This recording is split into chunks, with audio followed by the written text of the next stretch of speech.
Assalamualaikum warahmatullahi wabarakatuh. A'udzu billahi minasy syaithanir rajim. Bismillahirrahmanirrahim. Alhamdulillahi rabbil alamin. Alladzi hadana ila thariqin mustaqim. Thariqil anbiya'i wal mursalin wasyuhada'i was salihin. Allahumma shalli ala sayyidina Muhammad wa ala ali Muhammad wa ala ali Muhammad jami'ihim. Amma ba'd. Hai ikhwani rahimakumullah, pemirsa Radio Cirebon yang diberkahi oleh Allah. Kita tahu bagaimana keberhasilan Nabi Muhammad menjadi imamul anbiya. Tidak hanya seorang nabi yang lahir dari Sayyid Abdullah dan Siti Aminah. Beliau adalah turunan Quraisy, bukan turunan orang kaya. Turunan orang miskin, padahal Quraisy dari kata kursyun, banyak harta, uang kursyun. Tapi Muhammad lahir dari Sayyid Abdullah yang sederhana, Siti Aminah yang sederhana. Kenapa beliau menjadi imamul anbiya melebihi Nabi Adam, Idris, Nuh, Soleh, bahkan Hud sampai Nabi Isa yang dituhankan oleh orang Nasrani? Bukan karena apa-apa, wahai pemirsa. Bukan karena beliau tampan rupanya, bukan karena beliau banyak hartanya, dan bukan juga karena beliau pandai dalam ilmu agama. Kenapa kata Allah? Karena satu titik kehebatannya apa? Akhlaknya, karakternya, akhlakul karimah yang paling dijaga. Justru kehebatan manusia ditengok bukan karena segi harta, derajat, bahkan bukan cuma hanya sekedar jabatan, tapi karena hati yang penuh dengan akhlakul karimah. Buktinya Nabi begitu hebatnya. Suatu saat beliau dengan akhlakul karimahnya, dia mau mengimami masjid di masjid yang namanya Masjidil Haram. Sebelum subuh dia memasuki loteng masjid. Ternyata di atas masjid itu ada pemuda yang sangat kurang ajar. Dia meludahi Rasul. Kena wajahnya. Apa Rasul bilang? Allahumma hdihi ila siratikal mustaqim. Ya Allah, berikan hidayah padanya ke jalanmu yang lurus. Hebatnya Nabi. Dengan akhlak yang begitu hebat. Allahu Akbar.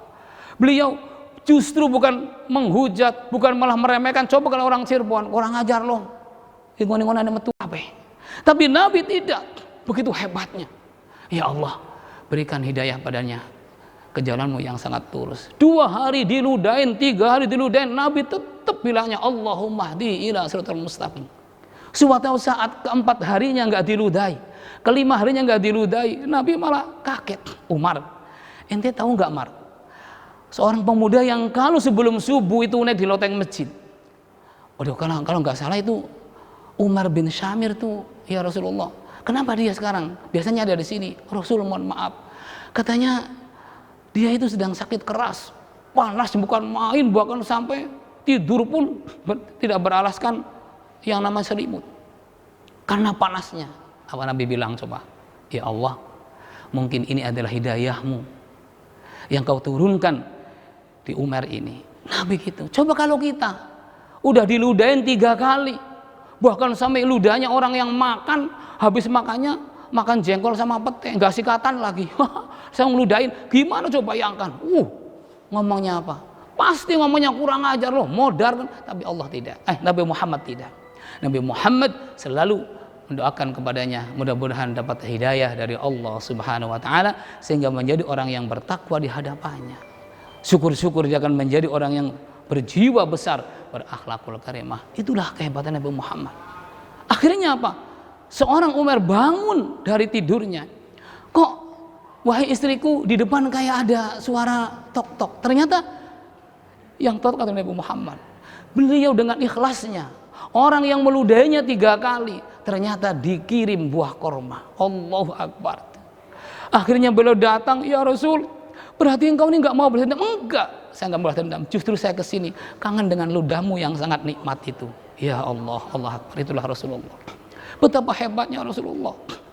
Makanya jangan aneh kalau Allah Subhanahu wa taala ketika memanggil beliau di bulan Rajab di Sidratil Muntaha, semua penghuni alamul malakut, para malaikat, jin yang ada di alamul malakut di atas Sidratil Muntaha mustawan, di sana menyambut assalatu wassalamu alaik ya Rasulullah.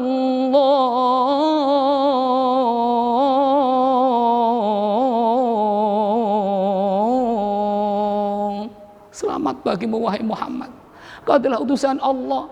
Nabi Adam diberi kendaraan buruk, nggak bisa ke sini. Nabi Idris nggak bisa, sampai Nabi Isa alaihissalam tidak bisa ke sini. Tapi engkau begitu hebatnya, datang ke sini dengan mudah, diantar oleh malaikat Jibril di bawah kendaraan yang namanya buraqun Nabi Muhammad SAW. Hebatnya kita berkata, ya karimal akhlaq, wahai Nabi yang sangat mulia akhlaknya. Coba orang-orang memanggilnya ya karimal akhlaq, wahai manusia yang punya karakter yang sangat baik, punya akhlak, punya jiwa yang sangat begitu hebat. Kau bisa datang ke sini, wa ilal muntaha rufi'ta kariman wa sami'ta nida 'alaika salam. Ya Allah, kau Muhammad bisa datang ke Sidratul Muntaha itu karena mau diangkat kariman menjadi orang yang termulia. Kenapa bisa mulia? Karena wa sami'ta nida 'alaika salam. Kau selalu mengindahkan panggilan Allah, wahai Nabi yang penuh dengan keselamatan dan keberkahan. Betapa hebatnya. Makanya sekarang Masjid Nabawi tinggalannya Nabi Muhammad, apalagi Masjid Makkah namanya Masjidil Haram, itu nggak pernah sepi dari panggilan Allah Subhanahu wa taala. Satu waktu pun nggak akan sepi orang yang berjamaah di sana. Kenapa? Karena ini adalah wasami'atan nida 'alaikas salam. Mudah-mudahan pemirsa, inilah saatnya kita untuk introspeksi diri agar bisa membenahi kehidupan kita, menjadikan manusia yang berguna dengan tema akhlakul karimah. Kita semua akan bisa mencapai segalanya. Itu saja.